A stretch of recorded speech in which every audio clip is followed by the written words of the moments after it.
Lo dijo en la primera hora.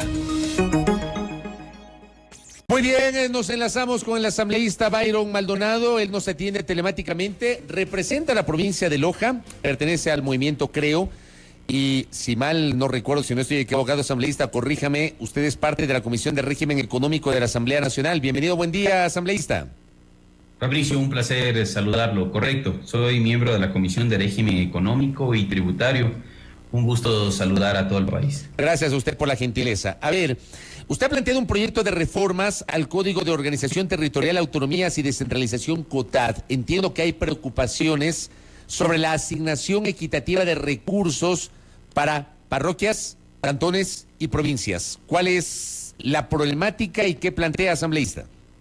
Primero, con mucha satisfacción puedo comentarles que este 13 de octubre se aprobó en segundo debate esta reforma que a mi modo de ver es extremadamente importante, sobre todo para el sector rural de todo nuestro país en la Asamblea Nacional, ¿no? Quiero comentar un antecedente, Fabricio, que es importante. El artículo 272 de la Constitución determina, sí, en su momento determinó que la distribución de los recursos entre los gobiernos autónomos descentralizados debía ser regulada por ley y considerando varios criterios, entre ellos el tamaño de la población, la densidad de la población, las necesidades básicas insatisfechas, 7, entre otros. Pero el COTAD, que fue publicado el 19 de octubre del 2010, desarrolló precisamente lo dispuesto en la Constitución, acogiendo y ponderando estos criterios de distribución. Mire usted, Fabricio, más de una década después, la Asamblea Nacional considera que no se había tomado en cuenta una de las competencias más importantes de los gobiernos autónomos descentralizados provinciales o conocidos como prefecturas, como es la de planificar, construir y mantener el sistema vial en el ámbito provincial, es decir, la vialidad rural, que está prescrita en el numeral 2 del artículo 263 de la Constitución. Entonces, el 17 de enero del 2021, Fabricio, la Asamblea Nacional aprueba una enmienda constitucional al artículo 272 en la que agrega como criterio adicional, como octavo criterio, ¿no es cierto?, el número de kilómetros existentes, planificados y proyectados de vías rurales correspondientes a cada territorio y a jurisdicción de cada prefectura. Entonces, esta fue publicada ya en enero del 2021 y tuvo una disposición transitoria que ordenaba que en el plazo de máximo 120 días la Asamblea realice las reformas que tengan pertinencia o que correspondan, que en este caso era el COTAD. Y no se había hecho. Desde el 25 de enero del 2021, cuando se aprueba esta reforma o esta enmienda constitucional, ha transcurrido casi más de un año y la Asamblea no había operado estas reformas. Procedía a presentar ya el proyecto por tanto, de reforma al COTAD para viabilizar, ¿no es cierto?, legalmente esta enmienda y dar cumplimiento a lo que establece la Constitución como tal. ¿Qué propone la reforma? Simple, agregar como criterio adicional correspondiente al número de kilómetros de vialidad rural existentes, planificados y proyectados para el caso de las prefecturas. Entonces, también se planteó una forma de cálculo, pero el CONGOPE, que es ¿no es cierto?, el Consejo General de Prefecturas, pudo realizar una consultoría que permitió como tal establecer una fórmula que fue aceptada precisamente por la mesa, que en este caso era la Mesa de Gobiernos Autónomos Descentralizados o la Comisión. Entonces, se pudo efectuar ya, llegar a un consenso. Se desarrolló en segundo debate la proforma y esto va a generar más recursos para que los gobiernos autónomos descentralizados puedan efectuar más obras en temas de vialidad rural y en temas de riego, que son parte de las facultades y competencias que tienen las prefecturas, estimado Fabricio. A ver, aquí por ejemplo, permítame detenerme porque, a ver, partamos de un hecho. Esto que usted acaba de señalar, vialidad y riego, es parte de las competencias propias de los gobiernos provinciales, de los gobiernos autónomos descentralizados provinciales, o sea, de las prefecturas. Eso correcto, se mantiene y se respeta. Pero, ¿había un problema de recursos o de gestión, asambleísta Maldonado?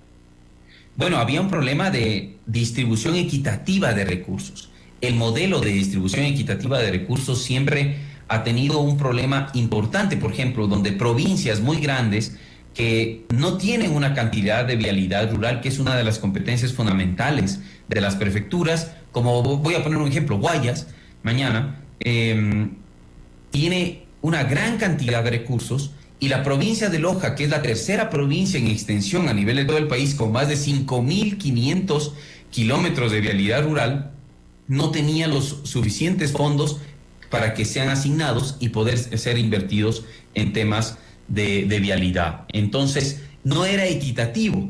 Por ende, a las provincias como Guayas, quizá a las prefecturas, estoy citando un ejemplo, ¿no?, les sobraba el dinero para poder hacer canchas sintéticas, temas de ornato, etcétera. Y provincias como Loja, por ejemplo, tenían una gran cantidad de vías en mal estado y tienen una gran cantidad de vías en mal estado. En verano unas vías sumamente polvorientas y en invierno vías llenas de barro, de lodo, que dificultan el caminar de nuestros niños, de nuestros jóvenes. Por eso yo le preguntaba, sobre todo el comercio, ¿no? Por eso yo le preguntaba, asambleísta Maldonado, me queda claro la parte legal, me queda claro el hecho de que se debe propender a una distribución equitativa de los recursos para evitar que haya provincias que se benefician más de otras teniendo las mismas necesidades. Por supuesto hay un componente poblacional que debe tomar en cuenta la norma, pero pregunto, también hay un tema de gestión, o sea, probablemente hay prefecturas que tienen los recursos, pero desde su administración no se ha logrado una planificación adecuada de estos temas que son parte de sus competencias. Vialidad de riego, asambleísta Maldonado. Por supuesto, uno de los temas que preocupa, y estoy seguro que sucede a lo largo de todo el país, Fabricio, es que mucha cantidad de estos recursos se diluyen en dos temas que son ineficientes. Uno, gasto corriente, ¿sí? Y dos, estudios, que muchas de las veces quedan en el limbo y no tienen como resultado de manera eficaz la construcción de la parte vial. Entonces, estos estudios y el gasto corriente normalmente provocan el restar liquidez a las prefecturas y por ende, pues, brindar una mejor calidad de vida a la zona rural de todas las provincias de este país. Digamos, usted hablaba de la problemática de Loja. ¿Tiene alguna otra referencia de otras provincias donde se reproduzca este ejemplo que puso de su provincia? Por supuesto, claro, está el caso de Esmeraldas, están casos como Sucumbíos, Zamora Chinchipe, que tienen una gran cantidad de kilómetros de vialidad rural y que no cuentan con esos recursos para poder invertirse. Entonces, al ser una de las principales facultades de las prefecturas, precisamente la construcción de vías rurales, fíjese, no era un criterio que se consideraba como parte del otorgamiento de recursos. Hoy no se está aumentando el gasto público, Fabricio, es importante que conozca la ciudadanía. Lo que está sucediendo es que del mismo pastel, un pedazo un poco más grande le tocará a aquellas provincias que tienen una gran cantidad de extensión y que tienen vialidad rural en una forma importante, ¿no? Usted es un asambleísta que pertenece al movimiento Creo. Le pregunto, ¿esta iniciativa es respaldada por el gobierno y particularmente por el Ministerio de Economía y Finanzas? La hemos socializado, Fabricio, para que no sea vetada por el presidente. ¿Y está de acuerdo el Ministerio de Finanzas? Y hemos hablado con el Ministerio de Finanzas, hemos medido el impacto que sería y que provocaría en algunas provincias precisamente, y el impacto es mínimo, pero esperamos a futuro también que se modifique el criterio dando un peso mayor a la vialidad rural. Porque hablemos, por ejemplo, hoy... Voy a citar un ejemplo, habrán provincias que tengan 27 millones de dólares, hoy tendrán 29, 30 millones ya para poder invertir, pero esta no es una afectación tan grande para otras provincias, ¿sí? Y tampoco es un incremento muy sustancial en las provincias que tienen una gran cantidad de vialidad rural. Por eso sería importante en algún momento efectuar una enmienda para que los componentes A y B, como se denominan al momento de otorgar recursos a los gobiernos provinciales y a las prefecturas, pueda ser mayor el porcentaje de provincias que necesitan riego y provincias que necesitan más inversión en vialidad rural. Ahora, estamos hablando de la vialidad rural, es decir, las vías de segundo o tercer orden, pero ¿qué pasa con las vías de la red principal de las provincias, asambleísta? Bueno, esa es una competencia del Ministerio de Obras Públicas. Pero hay provincias que tienen la competencia. Sí, por supuesto, y esa es una discusión sumamente importante, Fabricio, porque en algunas provincias las prefecturas con el Ministerio de Obras Públicas se lavan las manos ambos y dicen, oiga, no es competencia mía, y el otro también dice, no es competencia tampoco mía, y por ende quienes sufren las consecuencias de esta quizá falta de ponerse de acuerdo por un instante, falta de acuerdos, es la ciudadanía. Pero sucede en muchas provincias, como voy a poner, por ejemplo, Loja, ¿sí? El criterio de que existe una vía que es fundamental en la provincia, que une un cantón, es Macará con Zapotillo, y la vía es Macará-Saucillo, se denomina, ¿no?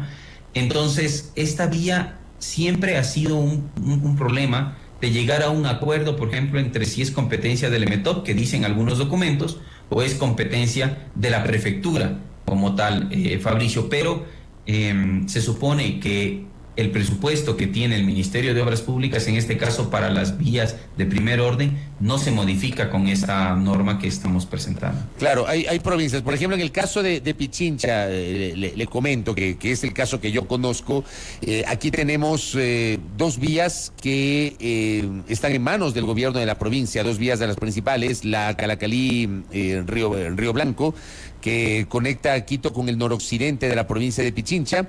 La competencia pertenecía a la prefectura, luego pasó al Ministerio de Transporte y Obras Públicas y otra vez volvió a la prefectura, y la vía Aloa Unión del Toachi en el tramo que le corresponde a Pichincha, porque de Unión del Toachi a Santo Domingo le corresponde a la prefectura de Santo Domingo. En su provincia, en Loja, en cambio, la competencia es exclusiva del Ministerio de Transporte y Obras Públicas. Bueno, en algunos casos sí, en otros las prefecturas también, pero la falta de planificación muchas de las veces y de articulación entre estos dos organismos e instituciones provoca que no se pueda desarrollar la vía en su totalidad, no se puede desarrollar vías por tramos, ¿no? Ese es un problema gravísimo que sucede en el país, pero conversamos con el presidente de la República recién, y el clamor sobre todo que presentamos como bancada del Acuerdo Nacional en todo el país era la necesidad urgente de inversión que tienen nuestras vías, y también que no se diluya, como mencioné hace un momento, Fabricio, el dinero muchas de las veces en temas de estudios que en muchas ocasiones no llegan a efectivizarse en obras como tal. Correcto, eso uno. Antes de terminar esta entrevista, le quiero preguntar, ya que hablamos del presupuesto y usted integra la Comisión de Régimen Económico, ¿qué va a hacer la Comisión y la Asamblea con el veto parcial del Ejecutivo al proyecto de ley de incrementos presupuestarios o de presupuestos incrementales, me parece, que fue objetada por el presidente de la República para el ámbito de salud y educación? ¿Qué van a hacer con eso? Bueno, ya lo estamos discutiendo, hemos revisado algunos temas en relación a este punto. Se aprobó el informe que realmente llama la atención, que fue hecho por uno de los asesores de la comisión, que en su momento era asesor de uno de los asambleístas de esta comisión, que pertenece a la bancada de UNES, y que inclusive fue enviado de una manera poco ética, un día antes de que sea aprobado, fue publicado vía un tuit. Entonces, si usted revisa la plataforma de Twitter, va a encontrar un informe borrador que ya fue publicado cuando aún los asambleístas ni siquiera lo habíamos revisado, no presentábamos las observaciones como tal. Pero el tema va un poco más allá de fondo. Se aprobó, si bien es cierto, ya en segundo debate, también estas reformas al COPLAFIN, como se denomina el Código Orgánico de Planificación y Finanzas Públicas, por el tema de los incrementos en salud y educación. Primero, la disposición transitoria octava, me parece, de la Constitución, establece, por ejemplo, Fabricio, que el presupuesto para educación en nivel inicial, media y bachillerato será tal, y tendrá que llegar a algún momento hasta el 6% del Producto Interno Bruto, pero no incluye educación superior, porque la educación superior, por ejemplo, está compuesta por un tema de índices como el FOPEDEUPO, que incluyen varios componentes, entre ellos la recaudación tributaria. Entonces, si hay mayor Producto Interno Bruto, si hay mayor recaudación tributaria, habrá mayor presupuesto para estos lugares. ¿Qué sucede? Y voy a poner una analogía y concluyo con esto, Fabricio, muchas gracias por la pregunta. Seguramente pasará en votación y se aprobará en la Asamblea, porque le han vendido el cuento a todos los asambleístas y al pueblo ecuatoriano de que el gobierno debe aumentar y no saber cómo el presupuesto general del Estado, cuando la misma Constitución establece que cualquier incremento, cualquier gasto debe ser también pensado cómo se va a financiar, de acuerdo a norma o principio constitucional. Pero ¿qué sucede? Repito, analogando a un tema de la familia, si mañana un padre de familia se queda sin empleo, pues posiblemente los hijos van a tener que dejar de estudiar en colegios privados, si es que lo están haciendo. ¿Por qué? Porque no va a poder sostener, así se endeude, Fabricio. Entonces, esta norma lo que provoca es que no importa que el padre de familia haya perdido el empleo, que es el gobierno en este caso, como tal, el gobierno de turno, ¿no es cierto?, tendrá que incrementar de manera progresiva el presupuesto en educación y en salud. Pero ¿qué pasa si no tengo? Me voy a ver obligado a tener que endeudar al gobierno y esto va a provocar una grave crisis sin darnos cuenta, puede provocar el desquebrajamiento económico y financiero de un país, Fabricio. Correcto, estamos pendientes de lo que defina la Comisión de Régimen Tributario primero y luego la Asamblea Nacional en pleno. Gracias, asambleísta Maldonado, que tenga un buen día. Fabricio, un excelente día. Gracias. Byron Maldonado, asambleísta de Creo por la provincia de Loja, integrante de la Comisión Legislativa de Régimen Económico y Tributario. En punto a las 9. Primera plana. Todas las noticias, todas las voces.